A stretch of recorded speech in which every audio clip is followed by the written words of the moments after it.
Y saludo con mucho gusto, como todos los domingos, a mi querida Marta Lamas. Marta, ¿cómo estás? Bien, Mario, ¿y tú? Muy bien, contento de verte. Y hoy no está Mauricio Merino, como puede usted Leo. ver, pero está Andrés Castañeda, coordinador del colectivo Cero Desabasto, a quien me da gusto saludar. ¿Cómo estás, Andrés? Hola, Andrés. ¿cómo están? Muy Muy buenas bien. tardes, qué gusto estar aquí. Igualmente, Andrés. Oye, pues arrancamos contigo, Marta, por supuesto. Cuéntanos de lo que ves para esta semana, que vaya que va a estar movidita.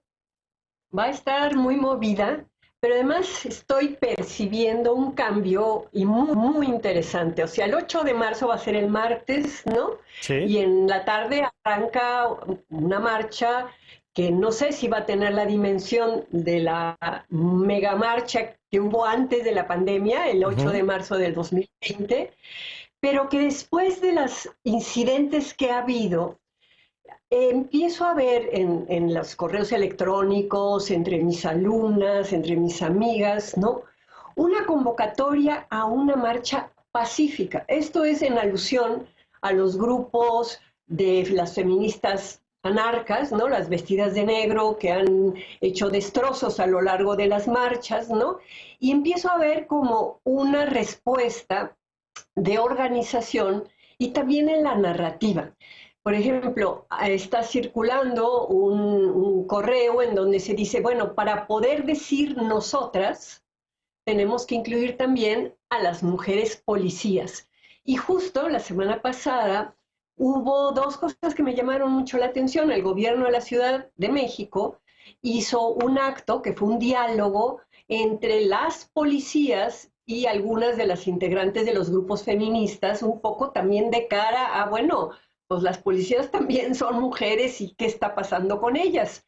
Y el jueves pasado, en el programa que tiene Sabina Berman de entrevistas en Canal 14, hizo lo mismo, o sea, invitó a la policía que está a cargo, digamos, de todo el contingente de policías mujeres que van a las marchas, e invitó a una activista de la Facultad de Filosofía y Letras, que además, bueno, lo hizo por Zoom. La policía sí estuvo presencial, una mujer joven de 30 y tantos años que viene desde Chiapas, ¿no? Muy interesante su planteamiento de cómo ella entra a ser policía y cómo siente que hay un vínculo entre las policías y las manifestantes, ¿no?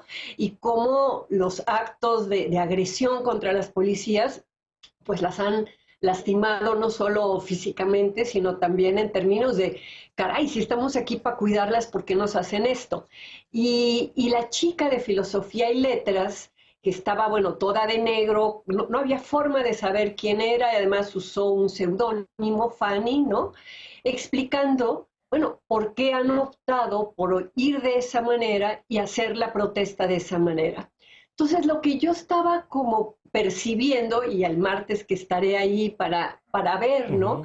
Es hasta dónde, digamos, lo que ha pasado los últimos años también le ha sorprendido y le ha dolido a muchos de los colectivos feministas. Hay un colectivo que está proponiendo llevar flores, ¿no? Es decir, unas están proponiendo llevar flores moradas y otras están planteando llevar girasoles, ¿no? Entonces, hay como un movimiento pacifista que además en este encuadre de la guerra también, ¿no? Saca a relucir, bueno, pues que realmente el feminismo siempre ha estado de la mano del pacifismo y que son muy excepcionales, ¿no? Tienen una lógica política, pero son muy excepcionales estos pequeños grupos que han generado que en la narrativa social ahora cuando se habla de feminismo, pues se hable de vándalas, ¿no? O de vandalismo. Entonces creo que estamos como en el umbral de ver, pues será hasta el martes, ¿no? Hasta dónde esta presión pequeña social de algunos grupos, no hay grupos más grandes, los que vienen de otras universidades, el ITAM, de que vienen de otras facultades de la UNAM, ¿no? Logra contener lo que se ha vivido como estallidos de violencia. Entonces estoy muy interesada y ya lo platicaremos hasta el otro domingo. Claro, veremos cómo se desarrolla todo durante esta semana. Gracias, Marta. Y hoy invitamos a Andrés Castañeda, que como le decía yo es el coordinador del colectivo Cero Desabasto, porque presentaron un reporte muy interesante, Andrés, de pues que documenta y documenta porque justamente ustedes se han dedicado a registrar con todo detalle el problema de la falta de medicinas y de la cantidad de recetas que no han podido ser surtidas, que es un problema evidentemente no nuevo, pero que en los últimos años se ha documentado y ha crecido de manera significativa. Así es, Mario. Muchas gracias por la invitación. Un honor estar aquí. Espero hacerle justicia al doctor Merino.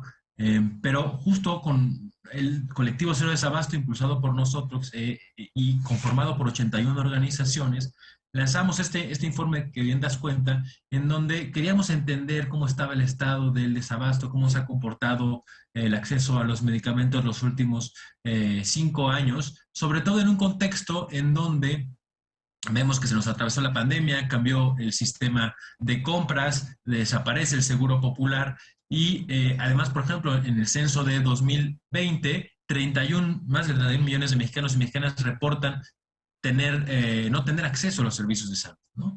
Y en este contexto observamos a través de más de 188 solicitudes de acceso a la información y además los reportes que hacen las personas en la plataforma cerodesabasto.org, en donde nos dejan pacientes, familiares de pacientes y profesionales de salud si no les surtieron su medicina, si no tienen los insumos para trabajar. Y junto con otras fuentes públicas que consultamos, vemos cómo ha ido a la disminución. Por un lado, el número de atenciones, 2020 y 2021, por ejemplo, se dieron menos de la mitad de las consultas en la Secretaría de Salud de las que se dieron en 2017, y vemos cómo al mismo tiempo el número de recetas no surtidas va al alza.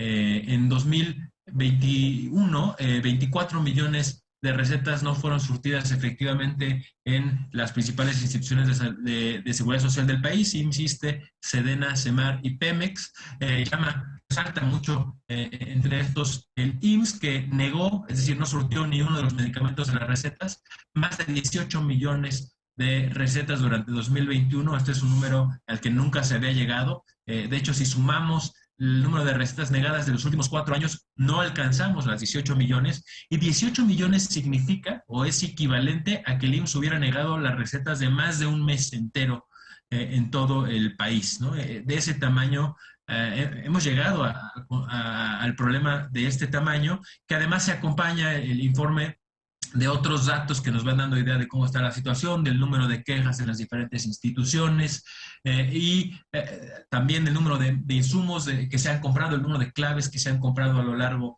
de los años. Y también vemos las consecuencias indirectas, como el aumento en el gasto de bolsillo. Eso te iba a decir, porque en el mejor de los casos tuvo que ser cubierto por el bolsillo de la gente.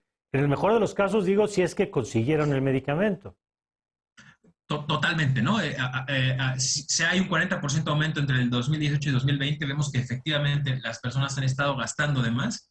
Se ha prestado también a que haya más denuncias de robo y falsificación de medicamentos ante la necesidad, y lo más importante es que cuando un sistema tan importante como el de salud falla, quienes más afectados y afectadas se ven son quienes viven en mayores condiciones de vulnerabilidad. Creo que es importante entender que este es un tema de derechos, no es un tema de partidos, de ideologías, es un tema de derechos, y como tal deberíamos entre todos y todas intentar resolverla con urgencia, ¿no? Porque no podemos seguir así. De acuerdo. ¿Dónde se puede consultar el informe, Andrés?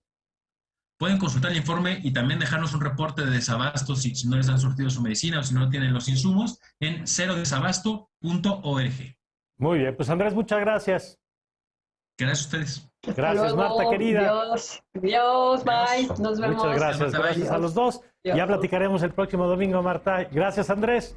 Nosotros vamos a una pausa y regresamos con Mauricio Mechoulam, porque si hay los efectos económicos, va a ver cómo está cambiando el mundo más allá de lo que pase hoy, cuáles son los cambios que ya podemos vislumbrar para el futuro como consecuencia de esta guerra. Lo platicamos regresando del corte.